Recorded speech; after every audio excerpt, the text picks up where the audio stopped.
ఆస్తి అడుగుతున్నాడన్న కోపంతో కన్న కొడుకును అడ్డతగిలించుకున్న తండ్రి ఘటన క్రోసూరు మండలం ఎర్రబాలెంలో చోటు చేసుకుంది. ఎర్రబాలెంలో ఒక్కసారిగా ఉద్రిక్త పరిస్థితులు తలెత్తాయి. కొద్ది రోజుల కిందట కొడుకు మంగ్యా నాయక్ ఆస్తి అడుగుతున్నాడన్న ఉద్దేశంతో తండ్రి వెంకటేశ్వర నాయక్ అతన్ని చంపి పాతిపెట్టాడు. ఈ విషయం తెలుసుకున్న బంధువులంతా ఈరోజు సంఘటనా స్థలానికి వచ్చారు. సంఘటనా స్థలంలోనే అధికారులు పంచనామా మొదలుపెట్టారు. అయితే అదే సమయంలో పోలీసులు కూడా వెంకటేశ్వర నాయక్ను తీసుకుని సంఘటనా స్థలానికి వచ్చారు. దీంతో ఒక్కసారిగా బంధువులంతా వెంకటేశ్వర నాయక్పై దాడికి ప్రయత్నించారు.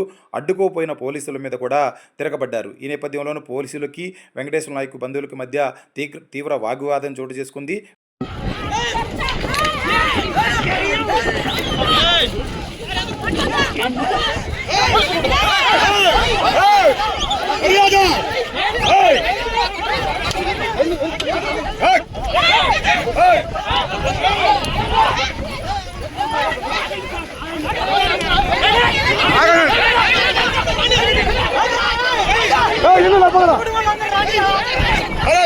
చూస్తారా